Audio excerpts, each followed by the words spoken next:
Assalamualaikum warahmatullahi wabarakatuh. Perkenalkan, nama saya Muhammad Hiban Ramadan dengan NPM 231501094. Pada video kali ini, saya akan mempresentasikan proyek akhir mata kuliah kecerdasan buatan. Dalam proyek saya ini, saya mengimplementasikan dua algoritma yang sangat populer dalam AI, yaitu A-star search dan decision tree. Keduanya ini digunakan untuk menjelaskan dua jenis masalah yang berbeda, yaitu masalah pencarian dan masalah klasifikasi. Untuk di proyek ini saya membagi menjadi dua bagian. Yang pertama adalah A-star search, itu untuk pencarian jalur terpendek di grid. Kemudian yang kedua itu ada decision tree untuk memprediksi kelayakan kredit berdasarkan data nasabah. Untuk yang pertama, A-star search adalah algoritma pencarian heuristik yang digunakan untuk menemukan jalur terpendek dari titik awal ke titik tujuan, sembari menghindari rintangan yang ada di jalan. Dalam proyek ini, saya menggunakan grid ukuran 4x4 sebagai simulasi dari peta, dan jalur yang dicari itu berdasarkan kombinasi antara GN, yaitu jarak tempuh sejauh ini, dan HN itu merupakan estimasi jarak ke tujuan, yang dimana dalam hal ini menggunakan jarak Manhattan, karena saya sini menggunakan heuristik Manhattan. Berikut adalah program yang telah saya buat. Ya, untuk penggunaan program ini digunakan untuk mencari jalur terpendek dari titik awal ke titik tujuan atau goalnya di dalam sebuah grid, yang dimana grid ini grid 2D. Grid ini terdiri dari yang untuk angka 0 ini merupakan jalan yang dapat dilewati, kemudian untuk angka 1 itu sebagai dinding atau halangan yang tidak bisa dilewati. Di sini sebagai penggunaannya tuh cukup menentukan dari struktur gridnya atau petanya, kemudian titik awal atau start, yang menjadi start itu di bagian mana, kemudian titik goal atau tujuan. Nah, ketika program dijalankan itu dia akan mencetak jalur terpendek berdasarkan algoritma A-star dengan heuristik Manhattan Distance. Dan pada program di sini saya menggunakan library, yaitu library HiveQ, yang digunakan untuk membuat antrian dengan sistem prioritas, yaitu tempat menyimpan titik-titik yang akan diperiksa, tapi selalu mengambil titik dengan nilai terbaik atau yang terkecil terlebih dahulu. Baris berikutnya itu ada fungsi perkiraan jarak, fungsi heuristiknya. Fungsinya itu untuk memperkirakan jarak dari titik A sampai ke titik B, yang dimana metode ini digunakan dalam jarak Manhattan, yaitu menghitung selisih mendatar dan menurun lalu dijumlahkan. Selanjutnya ada fungsi utama, yaitu fungsi A-star search, di mana inilah fungsi utama yang melakukan pencarian jalur tercepat dari titik awal atau start menuju tujuan atau goal berdasarkan peta grid yang sudah kita tentukan. Selanjutnya di sini ada beberapa bagian persiapan. Ini ada inisialisasi rows dan calls itu untuk menghitung ukuran peta, yaitu jumlah baris dan kolom. Kemudian open set itu antrian yang menyimpan untuk titik-titik yang akan diperiksa berikutnya. Kemudian di sini ada Hiap push, ini untuk memasukkan titik awal ke dalam antrian dengan prioritas 0 karena dia itu merupakan titik awalnya. Kemudian ini ada inisialisasi variabel kemform yang dimana itu mencatat dari mana suatu titik itu berasal, sama seperti artinya kemform. Kemudian cost so far itu mencatat cost atau langkah yang sudah ditempuh dari awal. Selanjutnya ada perulangan utama yang dimana di sini menggunakan while open set. Jadi selama masih ada titik yang bisa diperiksa, maka dia akan mengambil titik dengan nilai prioritas terkecil dari antrian, kemudian titik tersebut disimpan dalam variabel current. Selanjutnya itu memeriksa apakah titik sekarang tuh adalah tujuan atau bukan, yang mana ini menggunakan if statement. If current sama dengan goal, maka dia akan membreak prosesnya atau memberhentikan prosesnya karena titik yang sekarang tuh merupakan tujuan. Selanjutnya adalah menelusuri titik sekitar. Di sini menggunakan perulangan for dxdy, di mana ini 0110 min 1,0 0, min 1 itu sama aja kayak atas atas kanan kiri bawah. Dia jadi akan memeriksa itu, dan titik yang diperoleh itu akan dimasukkan variabel next node. Selanjutnya itu memastikan titik selanjutnya valid itu dengan if statement, yang dimana titik itu tidak keluar dari batas peta. Kemudian titik tersebut merupakan jalan yang dimana itu saya tetapkan jika 0 itu merupakan jalan yang bisa dilewati dan 1 itu merupakan penghalang atau yang tidak bisa dilewati. Kemudian selanjutnya ada menghitung biaya ke titik baru baru itu menghitung jarak sih sebenarnya. Jadi dia menghitung cost untuk menuju titik selanjutnya, yaitu cost sebelumnya ditambah satu langkah, kemudian simpan. Ini akan menyimpan jika titik tersebut belum pernah dikunjungi atau jika costnya itu lebih kecil dari cost yang tersimpan sebelumnya. Selanjutnya itu menyimpan dan memasukkan ke antrian. Itu ini ada beberapa inisialisasi lagi, yang dimana dia melakukan menyimpan cost baru, terus menghitung nilai total, cost plus jarak perkiraan ke tujuan, lalu memasukkan titik ke dalam antrian yang untuk diperiksa nanti, sama yang terakhir itu mencatat bahwa titik itu berdasarkan dari current atau posisi yang sedang ada sekarang, yang sedang terjadi. Selanjutnya itu menyusun jalur dari tujuan awal. Setelah sampai sampai di goal, dia akan menelusuri kembali dari tujuan ke titik awal menggunakan informasi yang tadi diinisialisasi di awal menggunakan variabel kemform, kemudian akan menambahkan semua titik dalam daftar path dan balik urutan daftar tersebut agar dimulai dari titik awal dan berakhir di tujuan, lalu kembalikan jalur tersebut. Dan terakhir itu ada contoh yang saya telah tetapkan tadi, di mana saya menggunakan grid ukuran 4x4.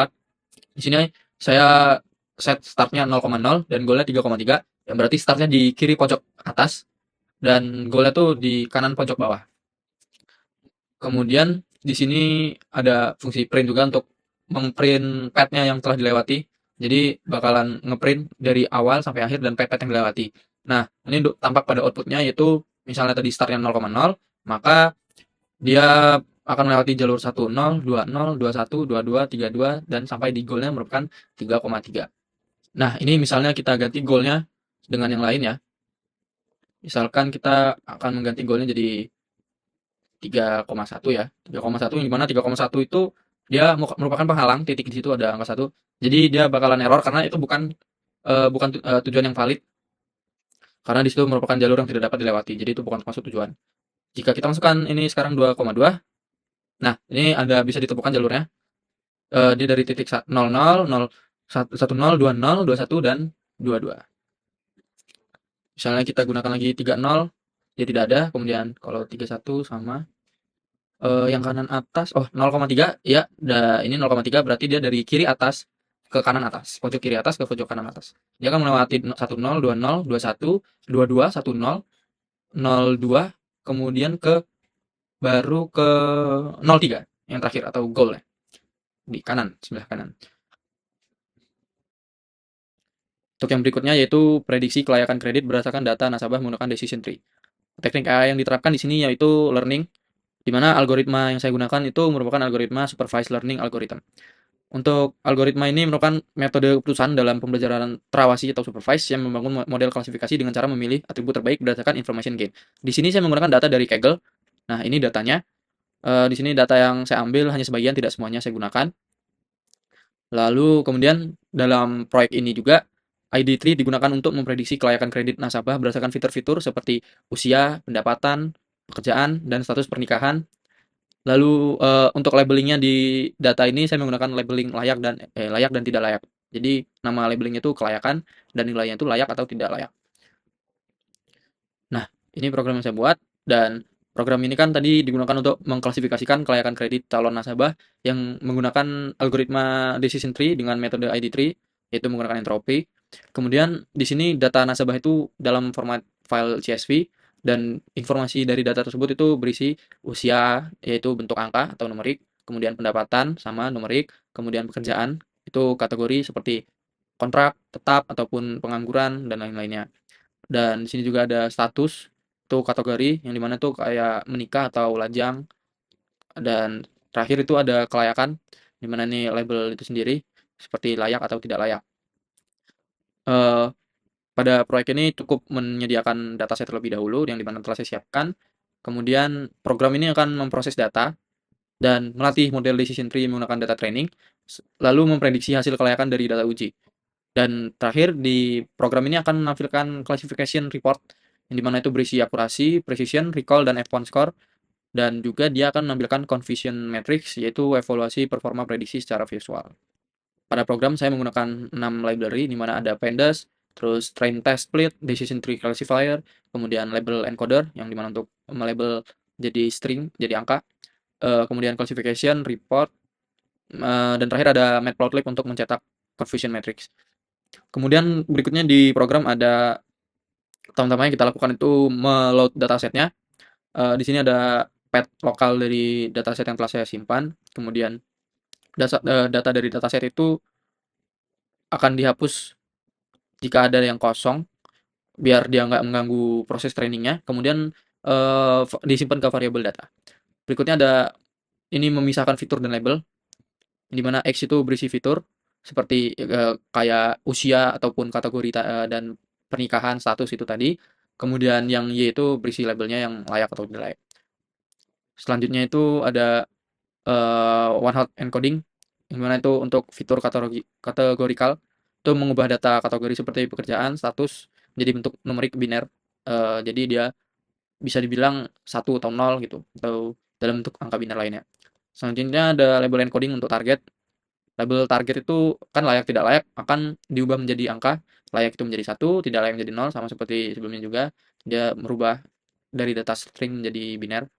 Kemudian ada meng-split dataset berikutnya itu supaya datanya dibagi.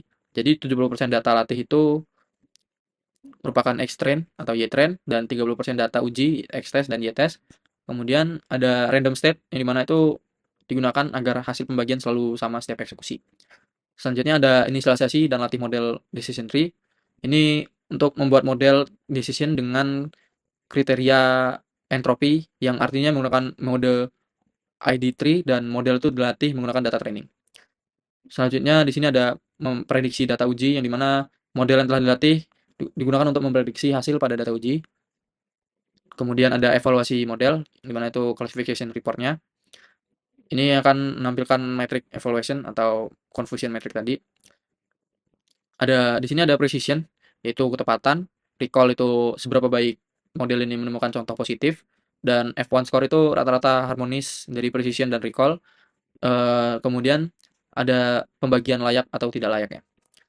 Dan terakhir di sini ada evaluasi model dan confusion metric. Di sini ada ya saya menggunakan matplotlib yang dimana itu untuk membuat diagram confusion matrix, di mana menampilkan baris dari label aktual dan kolomnya itu prediksi. Untuk nilai diagonal menunjukkan jumlah prediksi yang benar, kemudian nilai non diagonal menunjukkan kesalahan prediksi. Nah, untuk output dari program yang kedua ini, ada yang pertama tadi kan outputnya merupakan classification report. Nah, di sini ada beberapa kelas. Untuk kelas layak itu precision-nya 1, yang dimana artinya itu semua prediksi yang diklasifikasikan sebagai layak, benar-benar layak. Jadi dia tidak ada false positif. Kemudian ada recall, yang hasilnya itu 0,8. Itu artinya dari semua data yang sebenarnya layak, hanya 80% yang berhasil dikenali dengan benar. 20%-nya tidak terdeteksi dengan baik atau false negatif. Dan ada F1 score, di mana itu nilainya 0,89. Ini merupakan kombinasi dari precision dan recall. Jadi semakin mendekati 1, semakin baik. Nilai ini merupakan performa yang cukup tinggi dari algoritma programnya. Kemudian ada support. Support ini nilainya 10. Itu merupakan total data aktual yang termasuk kelas layak di data uji adalah 10 sampel. Kemudian ada untuk kelas tidak layaknya, precision-nya 0,71, yang dimana artinya dari seluruh prediksi yang diklasifikasikan sebagai tidak layak, hanya 71% yang benar-benar tidak layak. Sisanya itu merupakan false positif, yang maksudnya itu sebenarnya layak, tapi salah prediksi. Untuk recall-nya itu 1, yaitu semua data yang sebenarnya tidak layak berhasil dikenali. Kemudian F1 score-nya 0,83, itu gabungan dari precision dan recall. Ini sebenarnya sedikit lebih rendah dari yang data yang layak, karena precision lebih rendah. Kemudian support-nya sama dengan 5, itu merupakan total data aktual untuk kelas tidak layak adalah 5 sampel. Kemudian ini keseluruhannya itu secara keseluruhan di bawah itu ada akurasi yang dimana nilainya 0,87 dari 15 data uji, hanya 87% yang diprediksi dengan benar. Hanya 2 data yang salah prediksi. Kemudian untuk yang macro average itu merupakan rata-rata metrik dari precision, recall, dan F1 dari semua kelas tanpa mempertimbangkan ukuran masing-masing kelas. Untuk yang precision itu 0,86, recall-nya 0,9, F1 score-nya 0,86. Jadi bisa dibilang macro average-nya itu lumayan cukup tinggi, jadi performa algoritmanya lumayan cukup baik. Dan yang terakhir ada weighted average, yang dimana itu merupakan rata-rata yang mempertimbangkan jumlah data per kelas. Jadi bakal lebih adil jika jumlah data antar kelas tidak seimbang sih sebenarnya. Cuma dari datanya itu dari banyaknya data, kelas layak dan tidak layaknya itu kurang lebih hampir 50-50. Jadi untuk weight average-nya tetap bagus, namun dia kurang adil karena data antar kelas itu tidak seimbang sebenarnya. Output yang berikutnya itu merupakan confusion matrix, yang dimana ini ada beberapa kotak. Dari kotak yang kiri atas tuh yang terdapat nilai 8 merupakan kotak true positif, yang dimana data aktualnya layak dan diprediksi juga layak. Kemudian ini merupakan yang maksudnya itu diprediksi dengan benar. Kemudian ada yang false negatif kanan atas, itu data aktualnya layak tapi diprediksinya tidak layak. Jadi model itu gagal mengenali data yang sebenarnya layak. Untuk yang ketiga itu false positif di kiri bawah. Itu tidak ada kasus yang salah diklasifikasikan sebagai layak. Ya ini merupakan yang contoh yang hasil yang lumayan baik. Kemudian terakhir itu ada true negatif yang kanan bawah, itu ada nilai yang 5. Itu merupakan data aktualnya tidak layak dan diprediksi tidak layak. ini juga prediksi yang benar. Jadi model ini cukup baik dalam memprediksinya. Kemudian secara keseluruhan model ini kerjanya cukup akurat dalam membedakan antara layak dan tidak layak. Dan model juga tuh tidak salah memprediksi data yang tidak layak sebagai layak, tahu itu false positif. Tapi di sini ada dua data layak yang diprediksi salah sebagai tidak layak, ya. Ada dua data yang termasuk dalam false negatif. Untuk total datanya tuh kan ini 8 tambah 2 tambah 5 sama 15 dan akurasinya itu sekitar 87%. Mungkin sekian yang dapat saya sampaikan. Kurang lebihnya saya mohon maaf. Terima kasih.